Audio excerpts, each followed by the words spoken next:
Dear student, आप सभी का स्वागत है आपके अपने यूट्यूब चैनल तिलकराज सिंह 10+12 पर। आप सभी को नववर्ष की हार्दिक शुभकामनाएं। और बेटा, दो लफ्जों के साथ में ये दुआ देना चाहता हूं कि दुआ है कि कामयाबी के हर शिखर पर आपका नाम होगा, आपके हर कदम पर दुनिया का आपको सलाम होगा और हिम्मत से मुश्किलों का सामना करना मेरे यारो। हमारी दुआ है कि एक दिन वक्त भी आपका गुलाम होगा। तो इसी के साथ बेटा, बहुत इंपॉर्टेंट टॉपिक जो रसायन विज्ञान है कक्षा 12 का।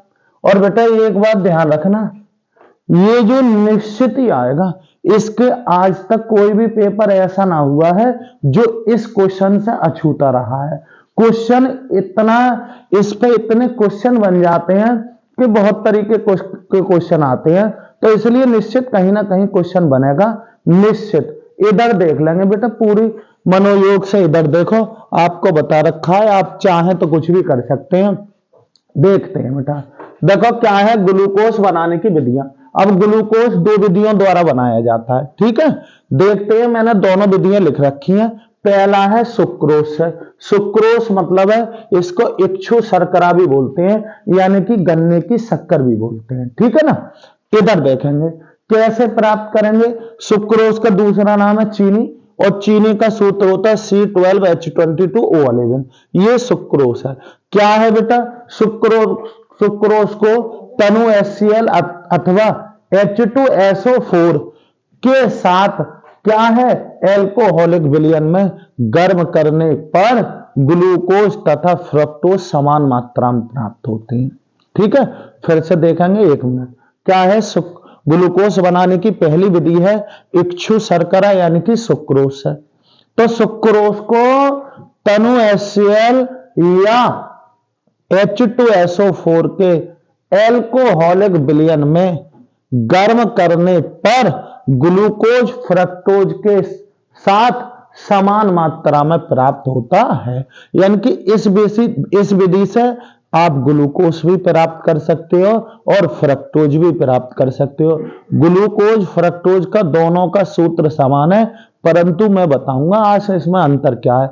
फिलहाल देखेंगे, कुछ नहीं है। यहां आप सुक्रोज का सूत्र है C12H22O11 प्लस का जल यहां पे H2O विलयन बना रखा, और ये तनु अम्ल यानी कि या तो HCl लिख लो या H2SO4, लेकिन ध्यान रखना तनु होगा। तनु H पॉजिटिव ले रखा, फिर यहां पे क्या प्राप्त हो गया, C6H12O6, और यहां प्राप्त हो गया C6H12O6। ग्लूकोज और फ्रक्टोज समान मात्रा में प्राप्त हो गया। तो पहली विधि हो गई ग्लूकोज बनाने की, क्या, सुक्रोज से, ठीक है ना। अब देखो दूसरा, सुक्रोज से बेटा ग्लूकोज और जब सुक्रोज से बनाओगे तो ग्लूकोज और फ्रक्टोज समान मात्रा में प्राप्त होते हैं, ठीक है ना। देखो चलो, दूसरा है स्टार्च से। ध्यान रखना, स्टार्च से केवल ग्लूकोज प्राप्त होता है। स्टार्च से केवल ग्लूकोज प्राप्त होता है। आपको स्टार्च का सूत्र याद होना चाहिए। स्टार्च का सूत्र है C6H10O5, C6H10O5, और इसका होल एन। ये किसका सूत्र है बेटा, स्टार्च का। तो औद्योगिक स्तर पर भाई जो उद्योग चल रहा है वहां तो केवल अब जिसका प्रोडक्शन हो रहा है केवल उसी के लिए तो करेंगे। तो औद्योगिक स्तर पर जो ग्लूकोज बनाया जाता है वो स्टार्च से बनाया जाता है। किससे बनाया जाता है, स्टार्च से।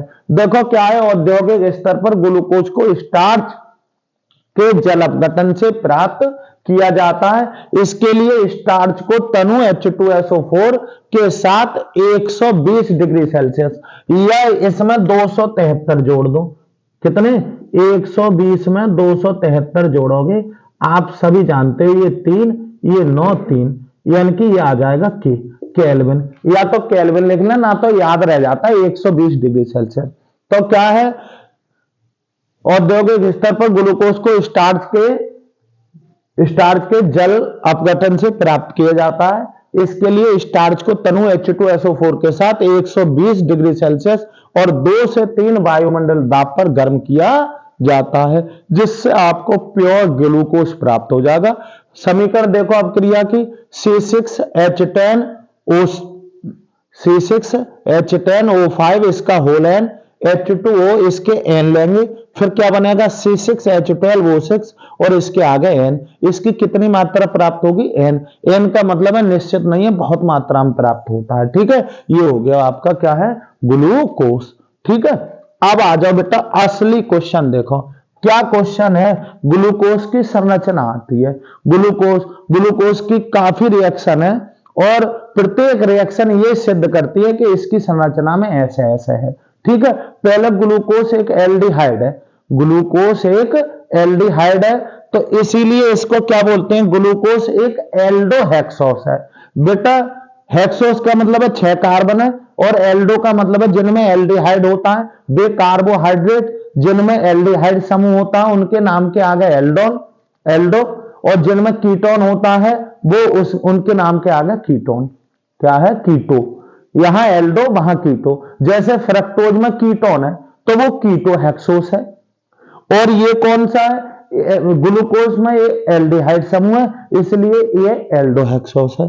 तो ग्लूकोज एक एल्डोहेक्सोस है, जिसे क्या बोलते हैं? या इसे डेक्सट्रोस भी कहते हैं।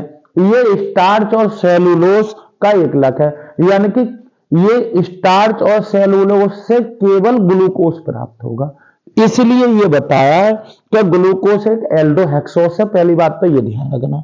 इसे डेक्सट्रोस भी कहते हैं।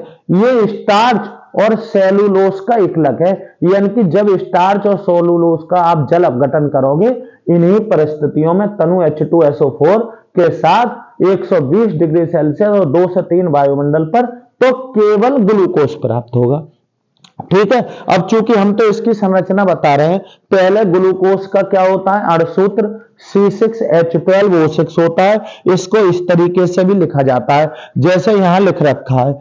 मैंने यहां पूरा ये लिख रखा है, देखो CHO एकलबंध CHOH एकलबंध CHOH एकलबंध CHOH एकलबंध CHOH और नीचे होता है CH2OH। या चूंकि आप देख रहे हो ये चारों कैसे हैं? समान है ना?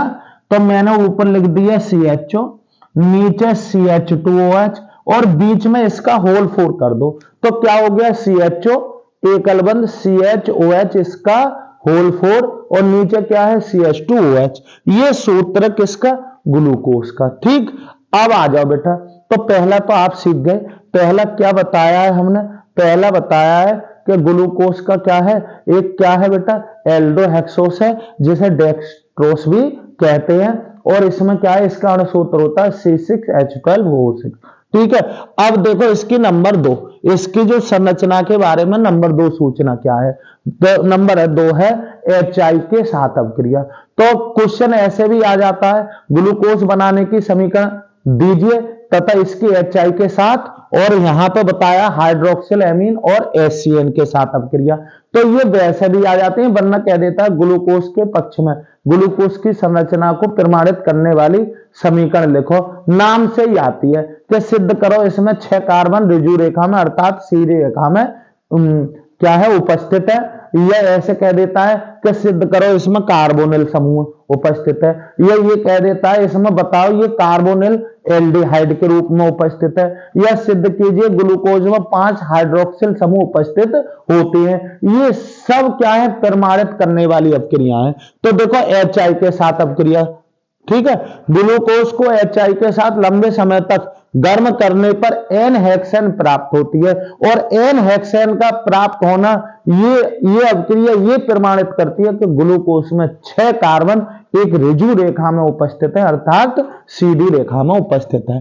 ठीक है, यह सीधी श्रृंखला में जुड़े हैं। देखो क्या है? HI के साथ ग्लूकोज को HI के साथ लंबे समय तक गर्म करने पर एन हेक्सेन प्राप्त होती है, तथा यह अपक्रिया सिद्ध करती है कि ग्लूकोज में 6 कार्बन परमाणु एक ऋजु श्रृंखला में जुड़े हैं।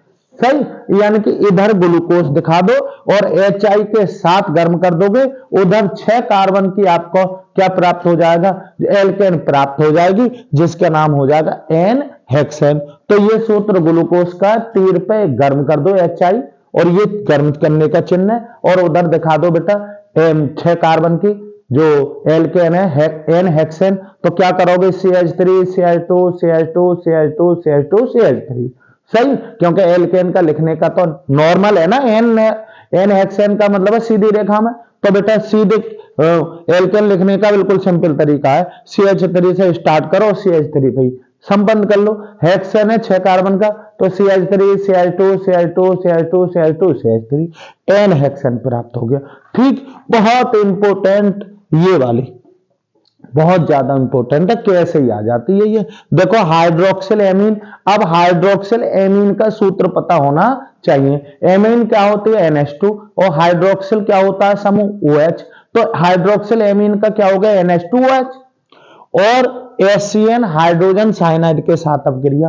अब पहले ये देख लो, ग्लूकोज की हाइड्रोक्सिल एमीन के साथ अपक्रिया कराने पर आपको ऑक्सीजन प्राप्त होता है, ग्लूकोज ऑक्सीजन प्राप्त होता है, तथा इसकी क्या है HCN के साथ अपक्रिया कराने पर ग्लूकोज साइनोहाइड्रिन प्राप्त होता है, तथा ये अपक्रिया ये प्रदर्शित करती है, ये अपक्रिया ये प्रमाणित करती है या सिद्ध करती है कि ग्लूकोज में जो है कार्बोनिल समूह उपस्थित है, यानी कि सिद्ध कह दे ग्लूकोज में कार्बोनिल समूह उपस्थित है। इसकी अपक्रिया लिखो या इसकी अपक्रिया की समीकरण लिखो, तो हमें किससे दिखानी पड़ेगी, उसकी हाइड्रोक्सिल एमीन, और किससे दिखानी पड़ेगी आपकी HCN से, किससे HCN से। देखते हैं बेटा, इधर में आपको अपक्रियाएं दिखा दे रही है, क्या दिखा दे रहे हैं यहाँ अपक्रिया, क्योंकि मैंने अपक्रियाएं ना लिखी है ना इसकी, सही है ना, उधर यहाँ जगह ना होने की वजह से, क्योंकि एक बार ब्लैक बोर्ड साफ करना पड़ेगा। 1 मिनट रुकेंगे बेटा, बस मिनट भी ना सेकेंडों में, क्या है बहुत स्पीड से करता हूं मैं। इधर देखो बेटा, यहां देखते हैं, मैं ये वाली कौन सी, ग्लूकोज की किस किस के साथ, हाइड्रोक्सिल एमीन। अब ग्लूकोज का आपको सूत्र बताइए बेटा, ऐसा कर लो CH 2 एक बंद OH O और एकल बंद CHOH इसका होल 4 और यहां पे CH2OH, ठीक है। यहां किससे कराओगे हाइड्रोक्सिल एमीन से, तो एमीन इसका इधर दिखा दो H2 और OH, ये या इसको ही आप ऐसे लिख सकते थे हाइड्रोक्सिल एमीन NH2OH, सही है। फिर क्या है, जब यहां इसको गर्म करोगे तो बेटा ये चीज खत्म हो जाएगी, ठीक है ना, H2O निकल जाएगा, माइनस के H2 दिखा दो, और यहां क्या दिखा दो CH 2 एक बंद और क्या है N और OH, क्या है OH, और यहां CHOH इसका होल 4 और यहां नीचे दिखा दो CH2OH। ये क्या बना बेटा, ये ग्लूकोज ऑक्सीजन बना, ग्लूकोज, और क्या प्राप्त हो गया ऑक्सीजन। और ये अपक्रिया ये प्रदर्शित करती है कि ग्लूकोज में क्या है कार्बोनिल समूह उपस्थित है।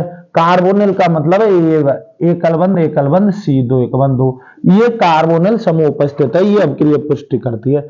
या ऐसे कर लो CH एकल बंद CHOH का होल 4 और नीचे क्या दिखा दो CH2OH, ठीक है, और प्लस, अच्छा यहाँ 2 एक बंद 2 दिखाओ, ठीक, HCN करेंगे, HCN तीर लगा दो बेटा, ये पता है क्या हो जाएगा, यहाँ CH, यहाँ CHOH का होल 4 और यहाँ हो जाएगा CH2 और OH, और बेटा यहाँ एकल बंद OH कर दो और एकल बंद CN कर दो, ये बन गया क्या, ये ग्लूकोज और ये बना साइनोहाइड्रिन, क्या बना ये साइनोहाइड्रिन बना। और ये दोनों अपक्रियाएं ये प्रदर्शित करती हैं कि ग्लूकोज में क्या उपस्थित है, ग्लूकोज में बेटा आपका कार्बोनिल समूह उपस्थित है। 1 सेकंड रुकना,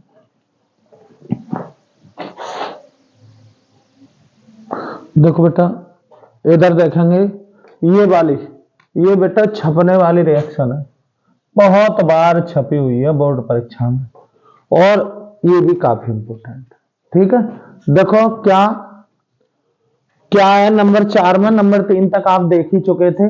नंबर 4 देखो, ग्लूकोज ब्रोमीन जल जैसे दुर्बल ऑक्सीकरण कर्मक द्वारा ऑक्सीकरण से 6 कार्बन परमाणु युक्त क्या कार्बोक्सिलिक अम्ल जिसे ग्लूकोनिक अम्ल कहते हैं, क्या करते हैं देता है, और ये अभिक्रिया ये सिद्ध करती है कि ग्लूकोज में जो कार्बोनिल समूह है वो एल्डिहाइड के रूप में उपस्थित है।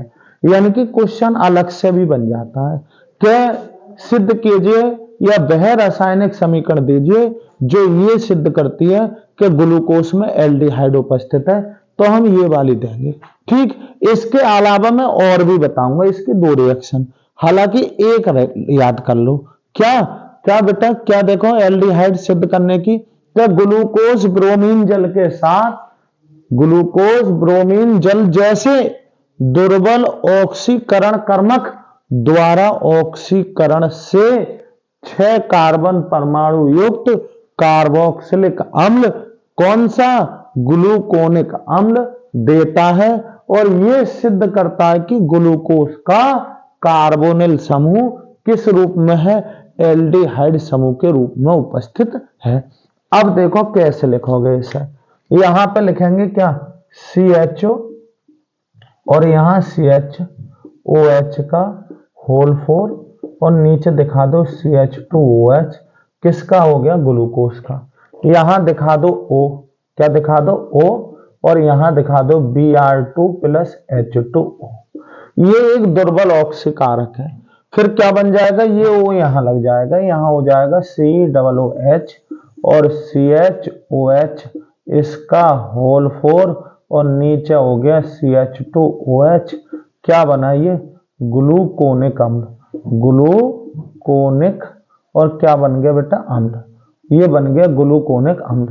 या यहां पे क्या लिख दो बेटा, यहां पे Ag2O लिख दो, Ag2O। या यहां ये इसको क्या लिख दो, ये टोलेन अपकर्मक, ये टोलेन अपकर्मक के साथ भी यही अपक्रिया देता है। कौन सा, यहां CHO एकल बंध CH एकल बंध OH इसका होल 4 और नीचे CH2 और OH, और यहां पे क्या बन जाएगा, ये COOH और क्या हो जाएगा CHOH इसका होल 4 और CH2OH। या आप क्या दिखा दो इसको, फेलिंग विलयन के साथ, क्या दिखा दो यहाँ, फेलिंग विलयन, फेलिंग, और क्या हो जाएगा ये विलयन, तो भी यही अपक्रिया देता। कौन, CHO और CHOH इसका होल 4 CH2 और OH, और यहां क्या बन जाएगा, यही बन जाएगा बेटा COOH और ये CHOH इसका होल 4 और CH2OH। ठीक है ना। देखो यहां क्या है, एक तो ये उसमें आता है, किसमें बेटा, क्या, ग्लूकोज से ग्लूकोनिक अम्ल बनाने की क्या है, समीकरण लिखो। तो ग्लूकोज से ग्लूकोनिक अम्ल आप इसी तरीके से प्राप्त करोगे। कैसे प्राप्त करोगे ग्लूकोज से ग्लूकोनिक अम्ल, तो हम कह देंगे क्या है, किसी के साथ ग्लूकोज की टोलेन अपकर्मक के साथ अपक्रिया कराने पर क्या है, ये चूंकि ये भी दुर्बल ऑक्सीकारक है ना, तो ये यहां तक कि ये ब्रोमीन जल से भी क्या हो जाता है, ऑक्सीकरण होता है, और सबसे ज्यादा ऑक्सीकरण होने की प्रवृत्ति एल्डिहाइड की है। इसीलिए ये अपक्रिया ये प्रदर्शित करती है कि ग्लूकोज में जो कार्बोनिल समूह है, यानी कि वो किसके रूप में है, एल्डिहाइड के रूप में उपस्थित है। सही है ना। यानी कि ग्लूकोज में एल्डिहाइड उपस्थित है, तो आप यही दिखाओगे कि ग्लूकोज दुर्बल ऑक्सीकारकों के द्वारा ऑक्सीकरण से क्या देते हैं, एक 6 कार्बन युक्त कार्बोक्सिलिक अम्ल जिसे ग्लूकोनिक अम्ल कहते हैं देता है। और ये अपक्रिया ये प्रदर्शित करती है कि ग्लूकोज में कौन सा समूह, जो कार्बोनिल समूह है, वो एल्डिहाइड के रूप में उपस्थित है। क्योंकि कार्बोनिल समूह बहुत रूपों में होता है, अम्ल में भी और एस्ट्रो में भी, एमाइड में भी, एनहाइड्राइड में, सब में। तो हमने ये सिद्ध कर दिया, ये अपक्रिया ये सिद्ध करती है कि ग्लूकोज में क्या है, एल्डिहाइड उपस्थित है। क्यों, क्योंकि ये दुर्बल ऑक्सीकारकों द्वारा भी ऑक्सीकरण कृत हो गया। जैसे ब्रोमीन जल एक दुर्बल ऑक्सीकारक है, टोलेन अपकर्मक एक दुर्बल ऑक्सीकारक है, फेलिंग विलयन एक दुर्बल ऑक्सीकारक है। तो इनसे ऑक्सीकृत होकर जो ये 6 कार्बन परमाणु युक्त कार्बोक्सिलिक अम्ल देता है। सही है। आ रही बात समझ में, बहुत इंपोर्टेंट, उससे भी ज्यादा इंपोर्टेंट ये वाली। देखो क्या है, ग्लूकोज इसकी भी दो बताऊंगा, हालांकि मैंने लिखा ही एक है और नीचे बता ज्यादा रहा हूं, ये ध्यान रखना, क्योंकि आपको ये ना याद आए तो ये भी आ जाती है। क्या होता है जब इसी अभिक्रिया में मैं यहाँ पे ये छोड़ो, ठीक है, यहां मैं ये कह दूं, ठीक है ना, यहां ऐसे लिख दूं Ag2O, सही, और यहां लिख दूंगा टोलेन अवकर्मक, टोलेन अवकर्मक है ना ये, तो यहां पर प्लस के 2 और Ag प्राप्त होगा। ये हो गया सिल्वर दर्पण, सिल्वर और दर्पण। तो ये क्वेश्चन है बेटा दर्पण ये वाला। क्या क्या होता है जब ग्लूकोज की टोलेन अवकर्मक से अभिक्रिया की जाती है, तो यहाँ पर ग्लूकोनिक अम्ल और सिल्वर दर्पण प्राप्त होता है, यानी कि सिल्वर प्राप्त होता है, काला सिल्वर प्राप्त होता है। ठीक है, ये भी पूछा गया है। ठीक है, देखते हैं ये वाले बहुत इंपोर्टेंट। देखो ग्लूकोज की एसिटिक एनहाइड्राइड द्वारा एसिटलन से ग्लूकोज पेंटा एसीटेट प्राप्त होता है, और ये अभिक्रिया ये सिद्ध करती है कि ग्लूकोज में जो है 5 हाइड्रोक्सिल समूह, यानी कि 5 एकल बंद OH समूह उपस्थित हैं। और ये नीचे क्या है, चूंकि ग्लूकोज एक स्थायी यौगिक है, इसलिए ये जो अतः 5 जो एकल बंद OH है वो भिन्न भिन्न कार्बन परमाणु से जुड़े होने चाहिए। तो यही तो है, अरे भिन्न भिन्न से है ना, पांचों कैसे हैं, अलग अलग कार्बन से हैं, तो यही तो सिद्ध करा रहे हैं। तो क्या फिर से देखेंगे, क्वेश्चन आता है ग्लूकोज में 5 हाइड्रोक्सिल समूह की उपस्थिति को प्रमाणित करने वाली अपक्रिया लिखो, तो आप एसिटिक एनहाइड्राइड से करा देना। किससे? एसिटिक एनहाइड्राइड से। तो ग्लूकोज की क्या है, एसिटिक एनहाइड्राइड द्वारा एसिटलन से ग्लूकोज पेंटा एसीटेट प्राप्त होता है, तथा यह अभिक्रिया ये प्रदर्शित करती है कि ग्लूकोज में कितने हैं, 5 हाइड्रोक्सिल समूह उपस्थित हैं। तथा एक और पॉइंट है, ग्लूकोज एक स्थायी यौगिक है। अब स्थायी यौगिक है तो जो 5 हाइड्रोक्सिल समूह हैं वो भिन्न भिन्न कार्बन परमाणु से जुड़े होने चाहिए। देखो कैसे अभिक्रिया समीकरण, यहां देखो क्या CH और यहां पे CHOH, यहां भी CHOH, यहां भी CHOH और यहां CHOH और एकल बंद CH2OH, सही है। यहां पर 5 एसिटिक एनहाइड्राइड का CH3CO एकल बंद O, एकल बंद यहां CH3CO और इसके लेंगे 5 और इस तरीके से अभिक्रिया करा देंगे, तो ये 5 H इन 5 इसके साथ चले जाएंगे और किसी में भी COCH3 का जुड़ना एसिटलन कहलाता है। तो यहां पे ये हो गया, यहां CHO और पहले से CH, यहां भी CH, यहां CH, यहां CH2, एकल बंद O, ये तो बच रहा है ना पहले का ही, सही है। और यहां पे COCH3 और जुड़ गया, COCH3 और जुड़ गया, यहां भी COCH3 और COCH3 और यहां पे COCH3, ये क्या बना, ये ग्लूकोस और ये पेंटा एसीटेट है, पेंटा एसीटेट। और बेटा क्या बन गया, ग्लूकोस पेंटा एसीटेट, और ये क्या बन गया, प्लस के 5 और CH3COOH, ये एसिटिक अम्ल प्राप्त हो गया। ठीक है ना, आ रही बात तुम्हारी समझ में।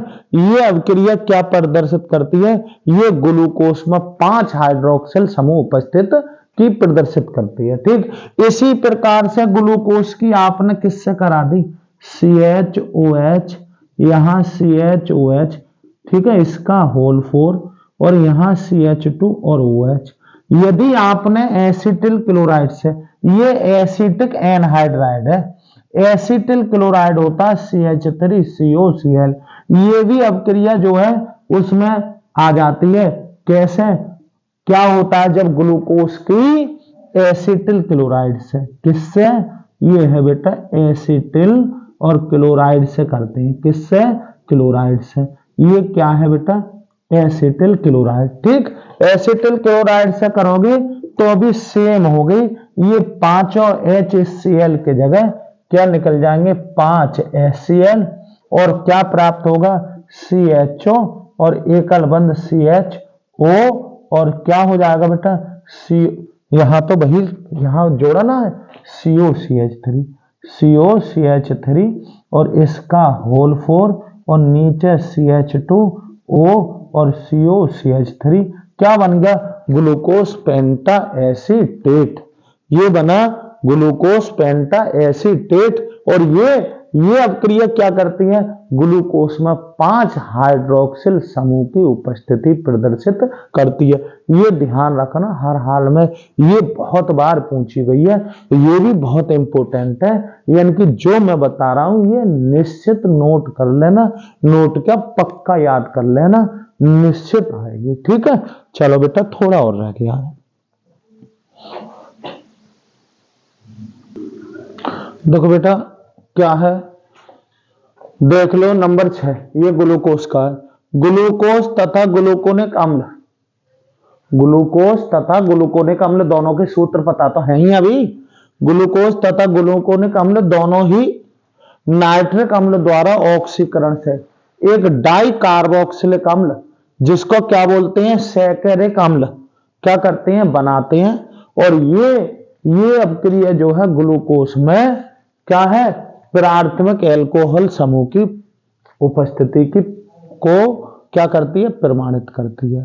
फिर से देखें बेटा क्वेश्चन इसका कैसे आता है, सिद्ध कीजिए ग्लूकोज में प्राथमिक एल्कोहल उपस्थित है। तो हमारी यही वाली अभिक्रिया है कि ग्लूकोज तथा ग्लूकोनिक अम्ल दोनों ही किससे नाइट्रिक अम्ल द्वारा ऑक्सीकरण से एक क्या है डाई कार्बोक्सिलिक अम्ल सैकरिक अम्ल क्या करते हैं बनाते हैं और ये ग्लूकोज में प्राथमिक एल्कोहल का समूह की उपस्थिति को प्रमाणित करती है। अब ग्लूकोज आप जानते हो CHO और यहाँ CSOH इसका होल 4 और यहाँ CH2OH।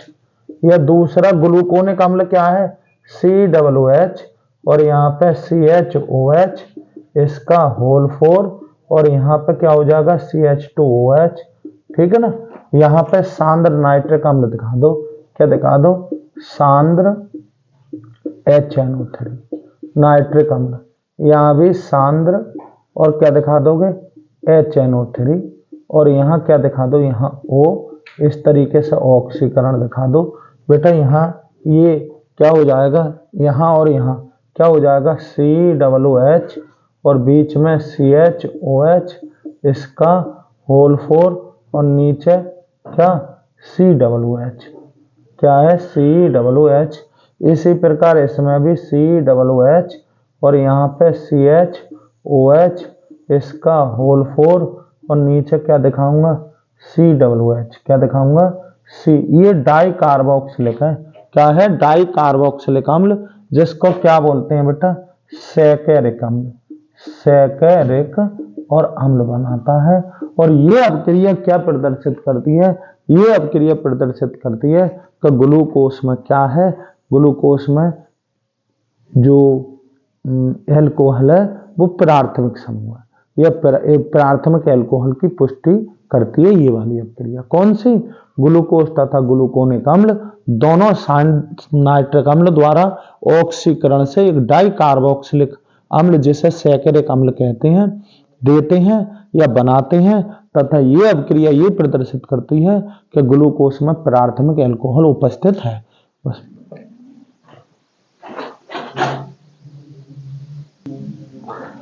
बेटा देखो ये है एक रसायनज्ञ थे फिशर और फिशर ने ग्लूकोज में एकलबंध OH समूहों की दिक् स्थान व्यवस्था को दर्शाया।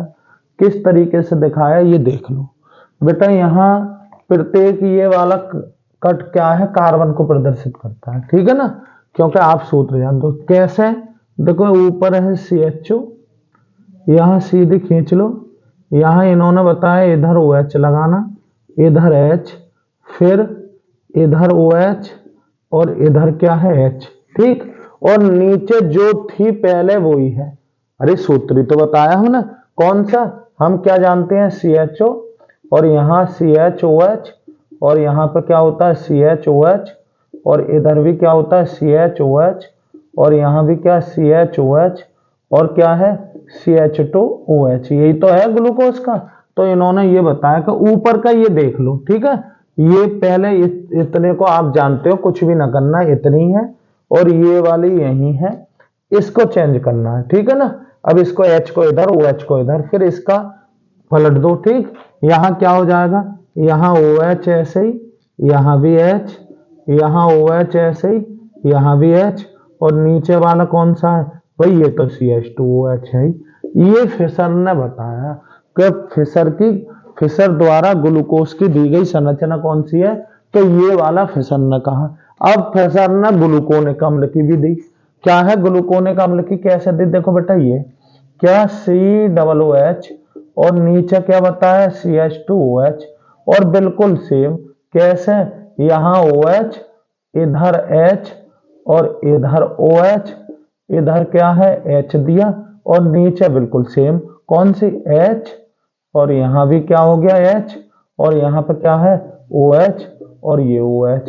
ये किसके दिए, ये ग्लूकोनिक अम्ल के दिए, ग्लूकोनिक अम्ल।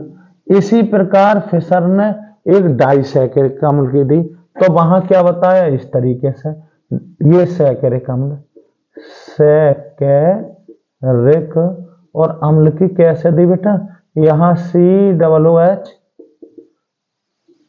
और यहाँ क्या COOH, फिर ये 1 2 3 और 4, कैसे, इधर OH, इधर H, इधर OH, यहाँ H, और बेटा इधर OH, यहाँ भी OH, और इधर H, इधर H। ये जो संरचनाएं दी किसने दी थी, फिशर ने दी थी। क्या दी थी, फिशर ने। अब मैं बेटा थोड़े 2-3 इसके क्वेश्चन और बता दूं, छोटे छोटे। क्या इसमें देखो बेटा, ये 5 OH समूह होते हैं, जिनमें ये द्वितीयक है, ये द्वितीयक है, ये द्वितीयक है, ये द्वितीयक है, और ये क्या है प्राथमिक। आप भूले नहीं हो, क्योंकि प्राथमिक, द्वितीयक और तृतीयक एल्कोहल, देखो CH2 और एकल बंध OH होता है, तो हम जानते हैं कौन सा है प्राथमिक। CH और OH होता है, तो बेटा कौन सा होता है द्वितीयक। और C एकल बंध इधर C एकल बंध, ये COH होता है, तो कौन सा होता है तृतीयक।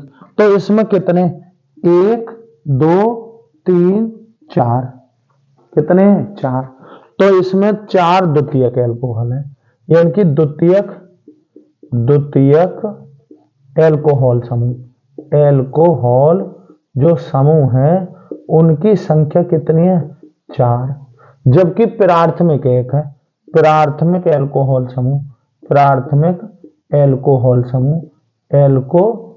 समूह वो कितना है बेटा, 1। ठीक है ना। ये क्वेश्चन पूछा गया है, इसीलिए मैं तुम्हें बता रहा हूं कि इसमें द्वितीयक एल्कोहल कितने होते हैं, 4, और प्राथमिक एल्कोहल होता है 1।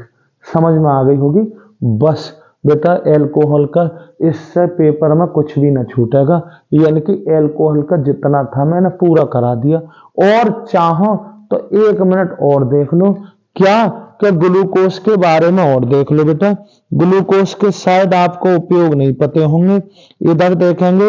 ये जो है आप जो उपयोग है इसके ग्लूकोज के बेटा, वो क्या है, ग्लूकोज पके हुए अंगूरों में पाया जाता है। किसमें, पके हुए अंगूरों में ग्लूकोज क्या है, बहुतायत मात्रा में पाया जाता है। परंतु फलों की शर्करा कौन है, वो फ्रक्टोज ही है। सभी फलों में या फलों की शर्करा के नाम से जाना जाता है वो फ्रक्टोज। ग्लूकोज पके हुए अंगूरों में बहुत अधिक मात्रा में पाया जाता है। ठीक है बेटा, इसमें मैंने ग्लूकोज सब तुम्हें अच्छी तरीके से बता दिया। एक बार इसको बहुत मन से पढ़े और निश्चित है ग्लूकोज का क्वेश्चन भी आएगा और आपसे छूटेगा भी कुछ नहीं। ठीक है, धन्यवाद। फिर मिलते हैं बेटा अगली वीडियो में।